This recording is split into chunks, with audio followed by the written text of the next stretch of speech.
And we could wonder if that doesn't like the reason why there is this correlation. Is it because this is the actuality of how it works from a spiritual to a physical or metaphysical to physical sense?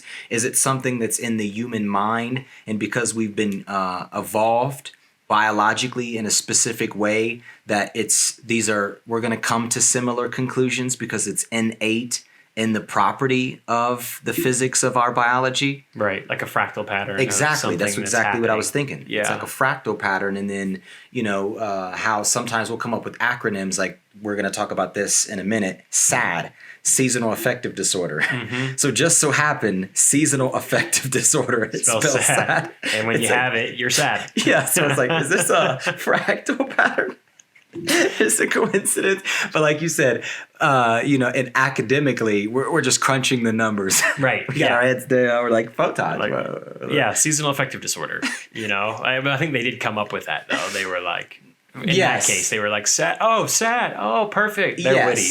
Exactly. Yeah, And there's a lot of witty things out there like that, but sometimes they correlate so well. Yeah. It's kind of like, okay, is this a coincidence why it correlates so well? Yeah. Or is it because it's a fractal pattern? Yeah. And it's like dominoes. It's going to fall a specific way. Yeah. Well, yeah, because if you look at the Kabbalah, the correlation between quantum electrodynamics and what they're talking about in that with receiving the light and the whole system. I'm just now starting to kind of get into it and understand the system. So I don't know a lot of the technical terms. We're going to have another guest on that should be able to help elaborate with a lot of these terms. Yes, Yura.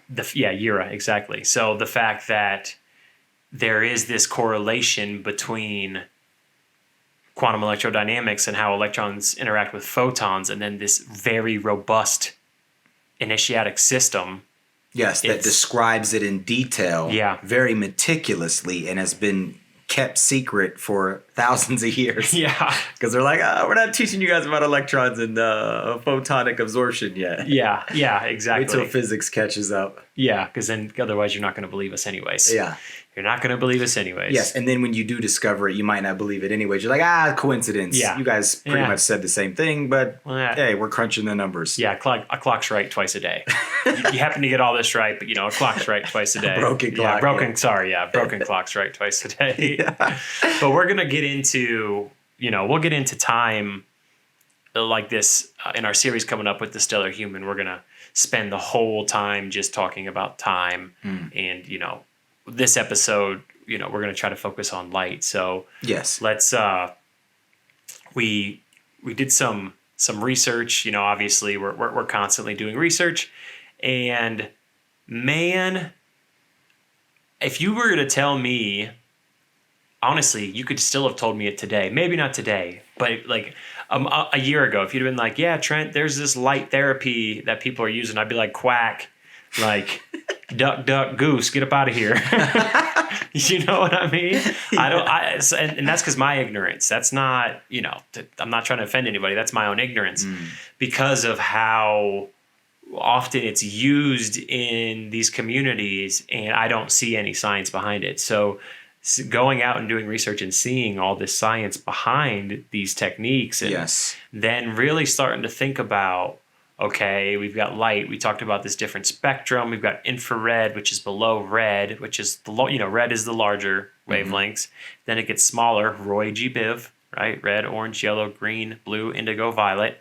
Then violet, you've got the ultraviolet, which means that the wavelengths are smaller. So over here is red, it's larger. Over here is violet, it gets smaller, and then you've got a larger spectrum.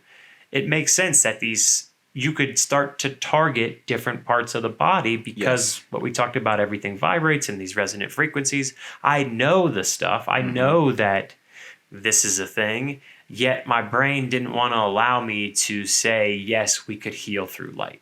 Yes. And we would think that it's obvious to some degree that we can heal through light because we notice our immune system is more robust when the days are longer and the nights are shorter in certain seasons, but there's a scientific reason for that, and it's because our spleen, our sympathetic nervous system, is being activated by way of the light, and these are specific wavelength patterns, the shorter ones in particular, but also the longer ones can be used, especially in the scientific setting where we're using specific specifically directed techniques of the near infrared and infrared, but light itself, the ultraviolet light, when exposed to the human retina, it triggers certain cells, and then there's certain electrochemical reactions, and then it activates, eventually it activates our sympathetic nervous system, then it activates our spleen, and then our spleen has an immunal reaction, and then it causes us to fight off bacterial infections and viral infections and so forth. So there is a reason for that. Also, the fact that this light can activate stem cell production for our hair, our nails, our skin. So you notice that your skin will get better when you're in the sun. So it's like some of these things are obvious, but some of these other things are not as obvious, and some of them may not even be accurate at all. Well, yeah, when you think about light and you think about, well, how is light, how is something that I'm in every day going to heal me? How is something that I need, that my body needs, how is it going to get it? Well, of course, it's going to be what you're basking in, right? I mean, to me, that's kind of logical too, that these properties of sun are going to be what I need for my body to succeed during the day. Yeah. Maybe not during the night, but it definitely makes sense. Yes, like serotonin production and suppression of melatonin. And of course, well, I need serotonin and I need cortisol so I can be awake and aware and paying attention and activating my locus ceruleus to produce norepinephrine so my brain is aware and cognizant of my reality. And obviously I don't want to be asleep during the time that I have to work. So I'm going to need light if light activates these things and activates one thing and suppresses another. But like we said, the healing properties of it.